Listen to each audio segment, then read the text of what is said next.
Dugo ng hayop o dugo ng tao?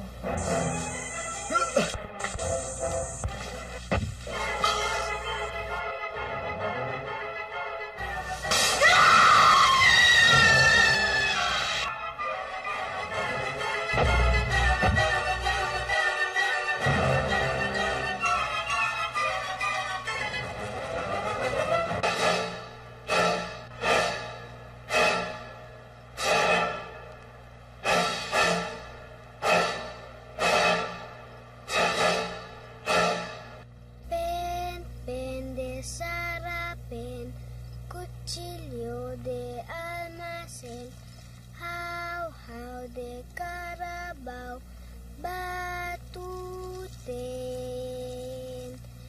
Pen de sarapin, cuchillo de almacén, how de carabao, batuten. Pen de sarapin, cuchillo de almacén, how de carabao, batuten. Pen de sarapin, cuchillo de almacén, how de carabao, batuten.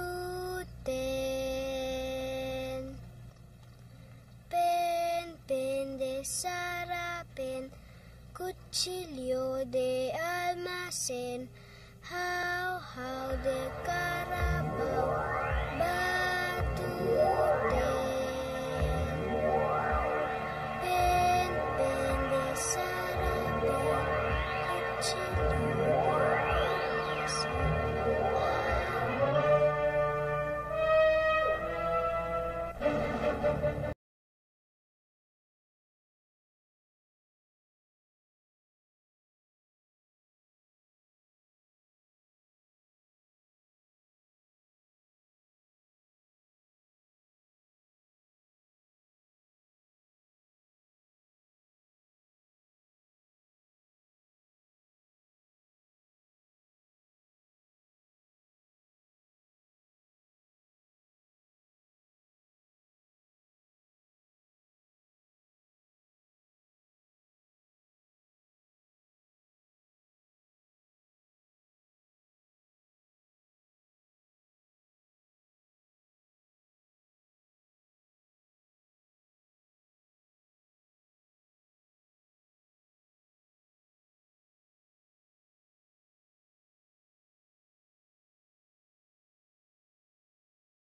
Maghapon na tayo nagbabiyaya. Ginabi na tayo. Tagal pa ba? Pare-pareho lang naman tayo hindi pa nakakarating sa ating pupuntahan. Kaya hindi ko pa alam. Pare, baka naman naliligaw na tayo, ha? Hindi naman siguro, no? Dahil sinunod ko namang mabuti yung binigay na description sa akin ng papa. Layo na masyado. At bakit pa nainip kayong lahat? E paano? Nagugutom na ako. Ang tagal eh, no? Pamamasya lang naman ang pinunta natin dito, di ba? Sigmura mo talaga naman.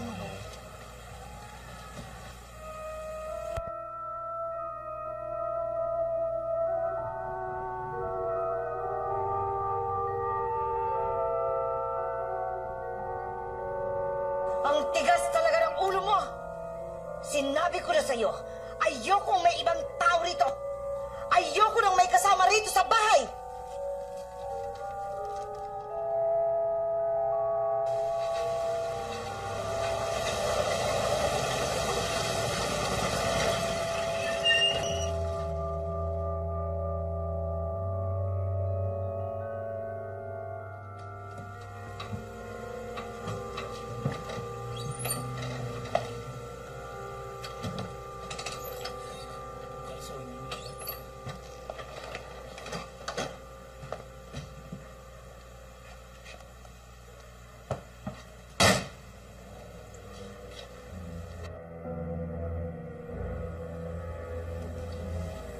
May dumating tayong mga panauhin, Mama. Iwanan ko muna kayo.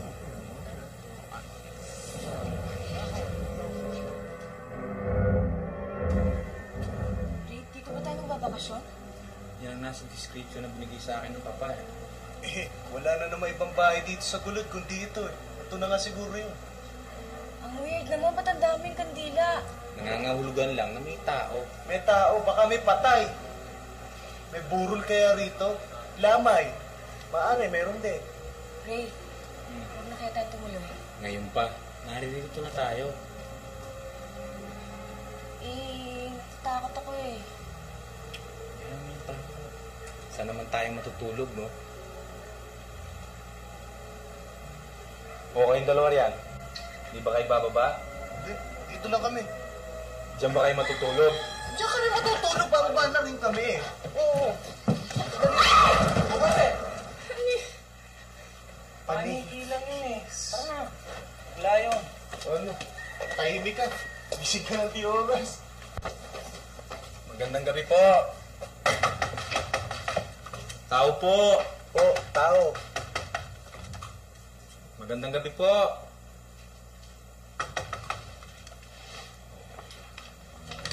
Magandang gabi po. Ito po ba ang bahay ni Don Monserrati? Akong kanya anak, si Roger. Ako naman po si Ray. Kumusta po sila? Anak po ako ni Atty. Romanong Maynila. Nasabi sa akin ng papa na minsan daw nagkasabay ng iyong papa patungong Amerika. Nabanggit daw ang magandang bahay niyong bakasyonan. Gusto sana namin magbakasyon dito eh. Tuloy kayo.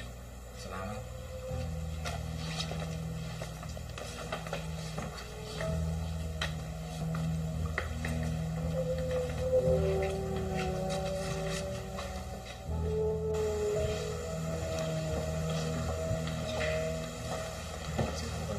Salamat.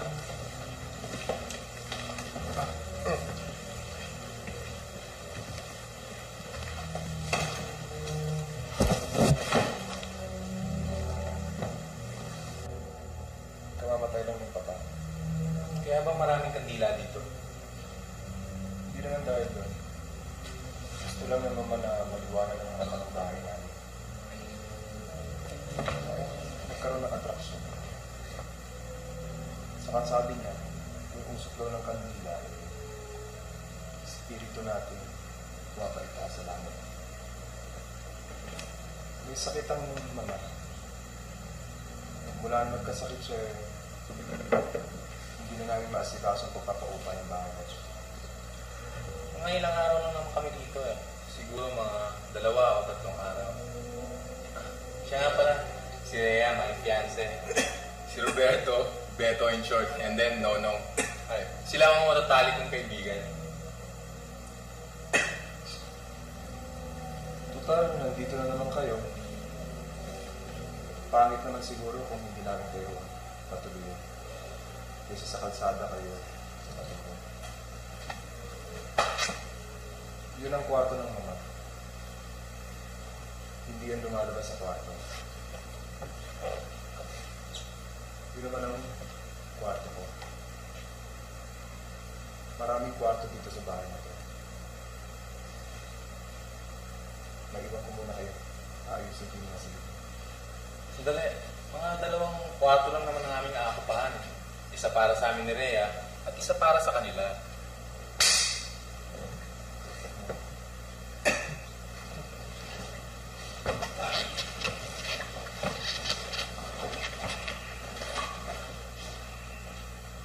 Ano, okay ba? Pare, weird yung bahay ah. Ganda nga yan eh. Isa rin kamukha mo eh. Okay pa sa plaything.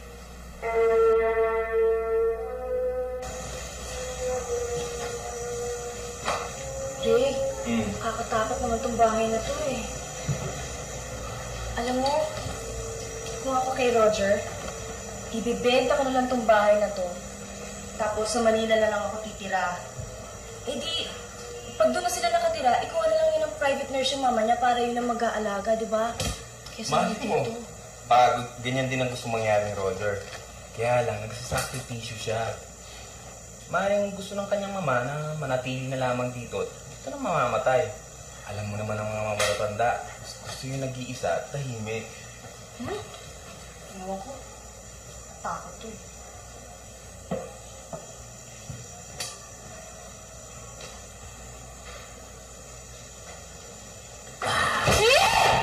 Ano ka ba naman?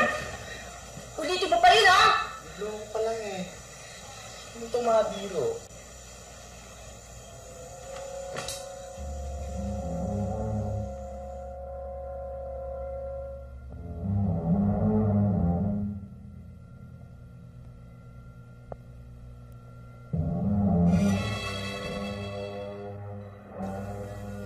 Pare, lamig ng tubig.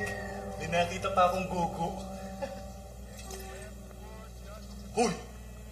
Nakausap ka naman eh. Pare, nagpunta tayo rito para mag-good time. Okay? Hindi para isipin yung mga taong naiwan natin doon sa Maynila. Alam mo, ang problema ka doon sa girlfriend mo eh. Huwag na masyado isipin nyo. Ay nako, talagang hassle yung mga parents ni Rose. Matagal ko ng girlfriend yung anak nila, sumama lang dito sa akin, hindi pa nila pinayagan. Dapat lang. Eh kung ako, wala akong tiwala sa'yo eh. Tsaka isa pa, baka pagka pinasama nila yung anak nila, eh, pagbalik, baka luray-luray na. Rape, ganun ba? Hindi. Biro lang. Alam mo naman good boy ka eh.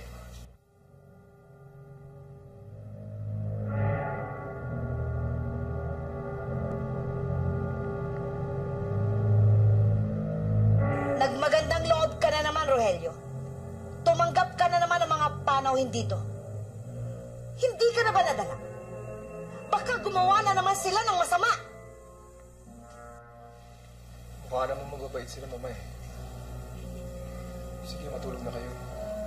Inaantok na rin ako eh.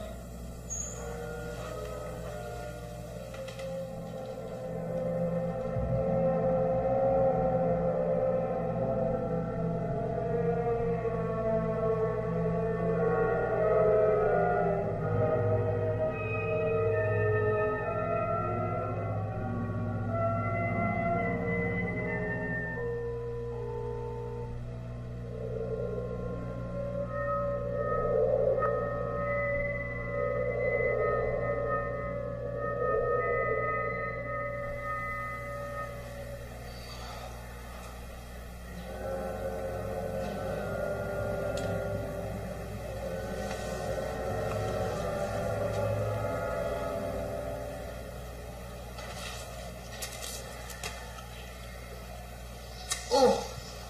No! Bumamong ka na naman! Saan ka na naman pupunta? Ano naman ito? Parang ng oras na.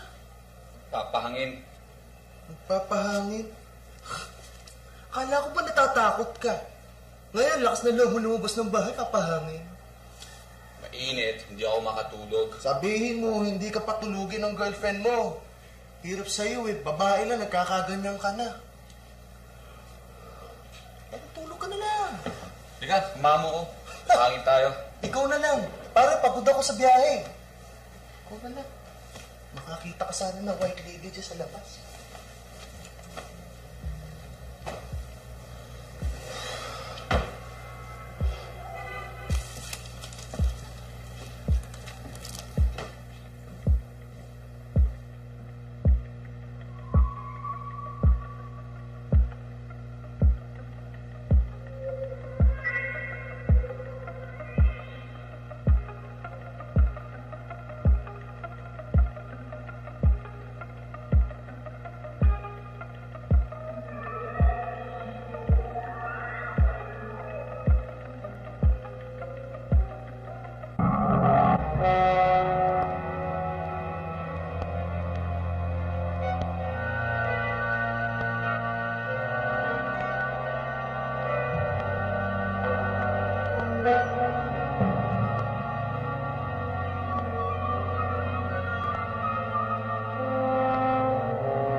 Ewan ko, basta kumain ka dyan. Pag bumalik yung piyadong unahan ng mataas pagkain. Takaw pa naman yun.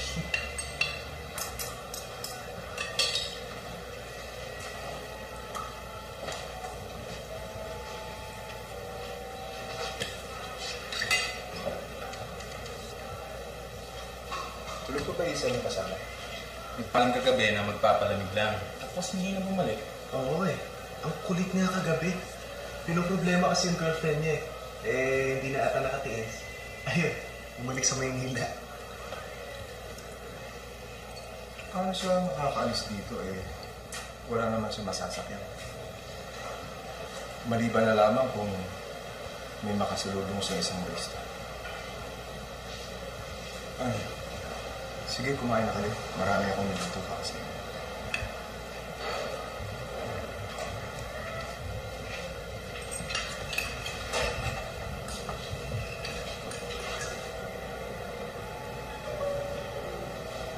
Para sa mga ito, doon ko kasi siya hinahatira ng pagkain sa kwarto niya. Hindi na kasi siya nakalakad. Ano bang sakit ng mama mo? Huwag mo natin pag-usapan. Kumakain yun. Sige, kumain kayo ng kumain. Ihatid ko muna sa kanya.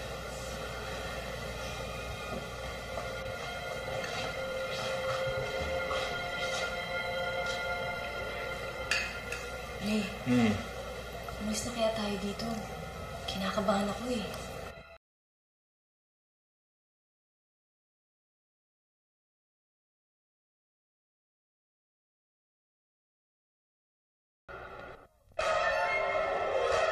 Wow, shit!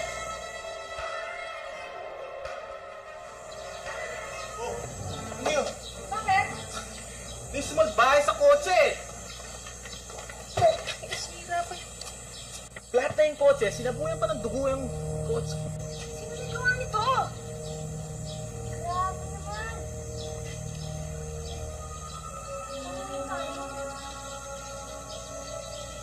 Wala naman remedyo yan. Ikaw, wala na. Sakat na eh. Hindi lang nangyayari to ah.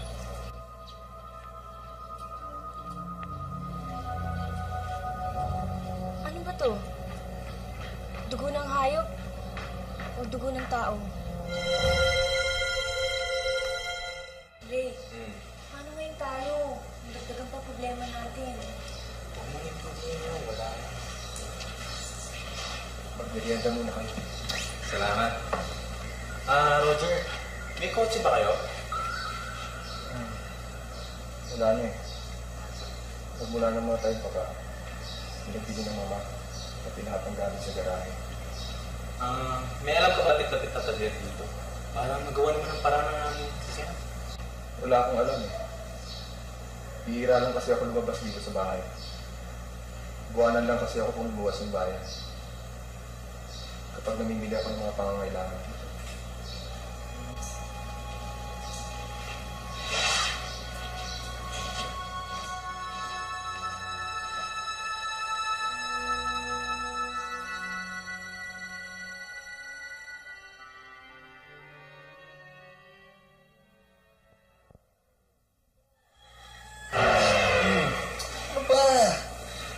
Please, mano ko. Kapis ka, pumango na.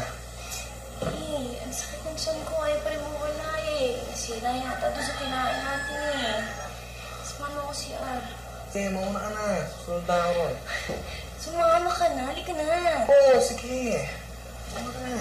Samahan mo na ako eh. Oo na, sige na. Sige. Sumunod ka ah. Oo.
Ito!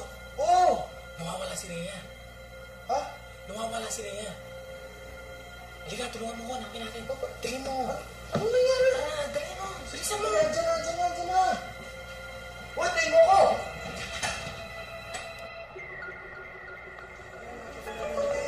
Baka natutulog na yan. Ano po ginagawa ko? Roger? Pasensya ka na pare. Ano ba? Nawawala kasi si Rhea. Pumunta lang sa CR. Nawala na.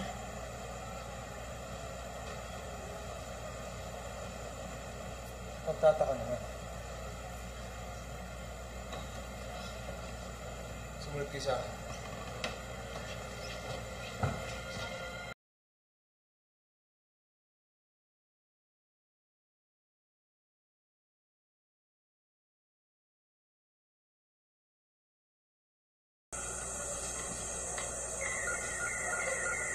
Wala naman.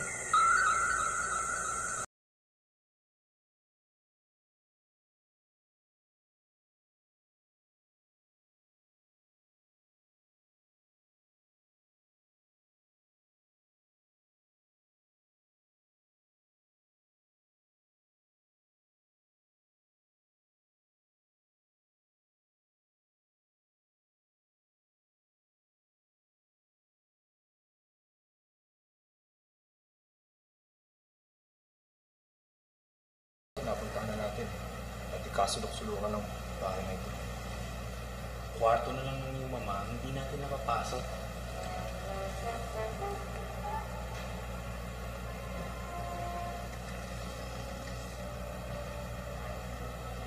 Nakasusi ang kwarto ni mama. Nasa akin ang susi. Walang maaari makapasok doon.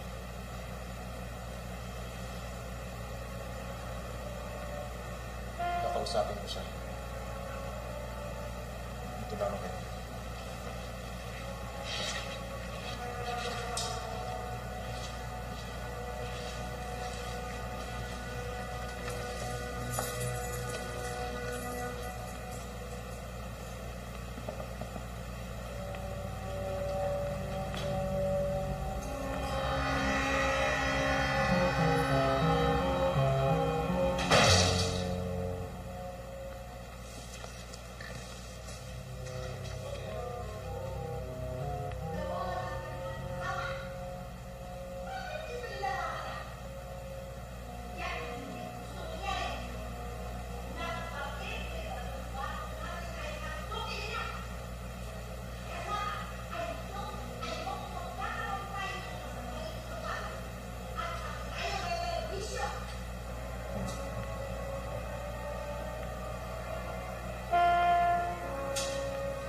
Pipilitin kong makita si Rhea. Gagawin kong lahat para makita siya. Hindi ako babalik ng Manila kung di ko siya kasama. Saan naman natin hahanapin niya? Papasukin natin ang kwarto ng mama ni Roger. Ano? Nagtataka lang ako kung bakit galit na galit sa atin na matanda. Samantalang hindi pa natin nakakausap. May sakit daw at hindi pwede kausapin. At saka isa pa, kung papasukin natin yung kwarto nun pare, baka mahawa pa tayo. Basta. Kailangan makausap ko siya. Baka siya ang makatulong sa atin sa paghahanap kay Rhea. Beto, hindi na biru-biru tong nangyayari.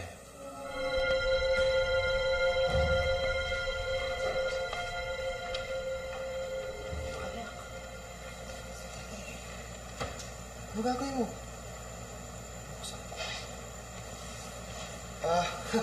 Pre, pagdating sa ganyan, medyo nag-aalala na ako eh. Buti pa siguro, ikaw na lang ang pumasok ha. Baka mahawa pa ako sa sakit ng matanda eh. Listo ko na lamang dyan. Pantayin mo lang si Roger. Baka lumabas yun. Ayaw kong makita niya tayo. No? Siya, kung bahala. Sige.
Tumawag ka ng mga makakatulong. Bakit? Pulis o kaya milita. Hindi, bakit nga?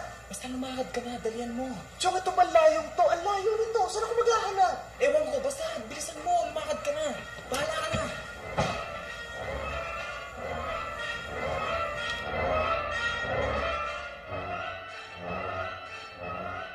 Ikaw! Ikaw! At ikaw! Kayong lahat! Hindi dapat mabuhay sa daigdig ng mga tao! Kailangan sa inyo ay dito sa impyerno! Dito kayo dapat mabuhay sa impyerno!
na makakalabas dito!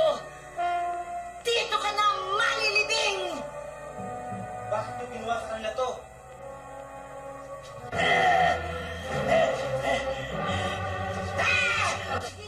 Ano mo ka lalabas dito?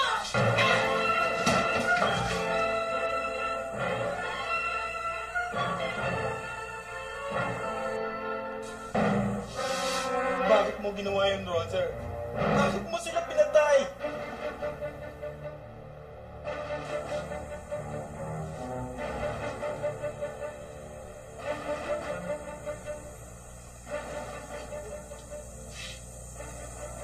Matagal na patay ang aking mga.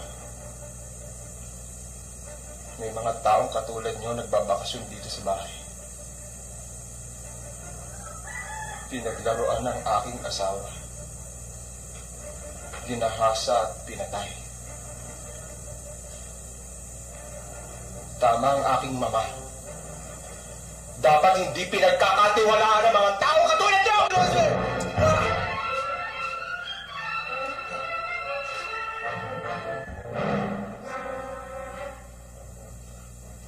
Agad tirid tayo, mama. Agad tirid tayo.